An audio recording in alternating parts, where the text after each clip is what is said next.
বিশ্বজুড়ে প্রতিদিন হাজার হাজার যাত্রীবাহী ও কার্গো বিমান উড়ে বেড়াচ্ছে আকাশে। অথচ এই বিশাল আকাশ পরিবহন ব্যবস্থার প্রাণশক্তি জেট ফুয়েল সম্পর্কে সাধারণ মানুষের ধারণা এখনও সীমিত।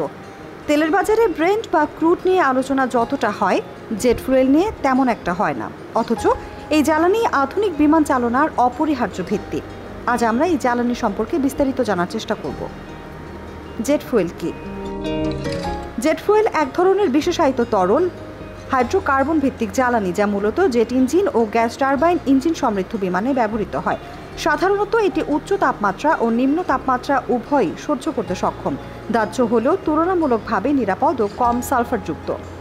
বাণিজ্যিকভাবে ব্যবহৃত জেট ফুয়েলের সবচেয়ে প্রচলিত রূপ হল জেট A1, যা আন্তর্জাতিকভাবে বেসামরিক বিমান পরিবহন খাতে ব্যবহৃত হয়। সামরিক খাতে ব্যবহারের জন্য JP4, JP5, JP7 ও JP8 নামে কিছু ভিন্ন মানের জেট ফুয়েল ব্যবহৃত হয়। জেট ফুয়েলের রাসায়নিক প্রকৃতি। জেট ফুয়েল মূলত কেরোসিন ফ্র্যাকশন থেকে উৎপাদিত হয়, অর্থাৎ এই জ্বালানি মূলত কেরোসিনের পরিশোধিত রূপ। এর গঠন অনেকটা ডিজেল ও কেরোসিনের মাঝামাঝি। ফ্ল্যাশ পয়েন্ট বা জ্বলার জন্য প্রয়োজনীয় তাপমাত্রা। জেট ফুয়েল জ্বলার জন্য প্রয়োজন হয় একটি নির্দিষ্ট তাপমাত্রার। সাধারণত জেট A ও জেট A1 ফুয়েলের ফ্ল্যাশ পয়েন্টে প্রায় 28 ডিগ্রি সেলসিয়াস বা 100 ফারেনহাইটের মতো, অর্থাৎ এই তাপমাত্রার নিচে এটি নিজে নিজে বাষ্প হয়ে জ্বলবে না। ফ্রিজিং পয়েন্ট বা জমে যায় যে তাপমাত্রায়।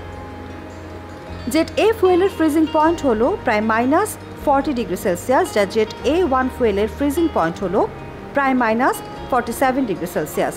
এই বৈশিষ্ট্যের জন্যই জেট ফুয়েল দীর্ঘ সময় উচ্চ তাপ ও নিম্ন তাপে উড়ন্ত অবস্থায় স্থিতিশীল থাকে।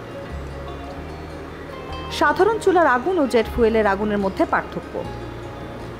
LPG বা প্রাকৃতিক গ্যাসের শিখার তাপমাত্রা সাধারণত 100 থেকে 1200 ডিগ্রি সেলসিয়াস পর্যন্ত হতে পারে। আবার কাঠ বা কয়লার আগুনের তাপমাত্রা 600 থেকে 1000 ডিগ্রি সেলসিয়াসের মধ্যে থাকে।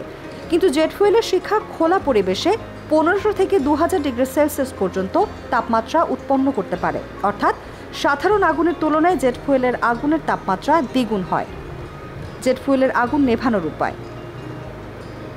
অ্যাকুয়াস ফিল্ম ফর্মিং ফোম বা AFFF হলো জেট ফুয়েল বা তরল হাইড্রোকার্বন আগুন নেভানোর সবচেয়ে কার্যকর উপায়। এই ফোম আগুনের উপর এক ধরনের স্তর তৈরি করে, যা অক্সিজেন সরবরাহ বন্ধ করে দেয় ও আগুনের উপরিভাগ ঠান্ডা করে। সেই সঙ্গে এটি জ্বালানি ও বাষ্পের সংস্পর্শ রোধ করে পুনরায় জ্বলার সম্ভাবনা কমায়। শুকনো রাসায়নিক পাউডার। বেশ কিছু ধরনের আগুন নেভানোর পাউডার রয়েছে, যেমন মোনো অ্যামোনিয়াম ফসফেট বা সোডিয়াম বাইকার্বনেট জেট ফুয়েলের আগুন দমনে কার্যকর, যেগুলো আগুনের রাসায়নিক বিক্রিয়া থামিয়ে দেয় ও দ্রুত ছড়িয়ে পড়া ঠেকাতে সহায়তা করে। তবে এগুলো সাধারণত ছোট বা প্রাথমিক আগুনে বেশি ব্যবহৃত হয়। Carbon dioxide. কার্বন ডাইঅক্সাইড আগুনের স্থান থেকে অক্সিজেন সরিয়ে নেয়, ফলে আগুন দ্রুত নেভে। তবে এটি বদ্ধ জায়গায় বেশি কার্যকর, খোলা জায়গায় বা বড় অগ্নিকাণ্ডে খুব একটা কার্যকর নয়। পানি ঢালা যাবে না।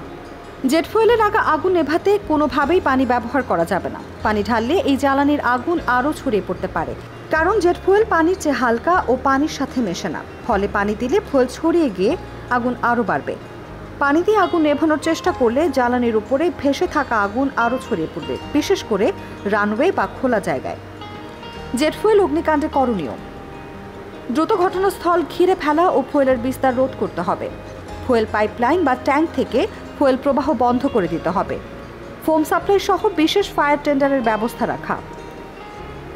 বিশ্বের প্রধান জেট ফুয়েল রপ্তানিকারক দেশ: যুক্তরাষ্ট্র, রাশিয়া, সৌদি আরব, সংযুক্ত আরব আমিরাত ও ভারত। বাংলাদেশের বেসরকারি ও সরকারি বিমানের জন্য ব্যবহৃত জেট ফুয়েল প্রধানত আমদানি করা হয় ও বাংলাদেশ পেট্রোলিয়াম কর্পোরেশনের মাধ্যমে সংরক্ষণ ও বিতরণ করা হয়।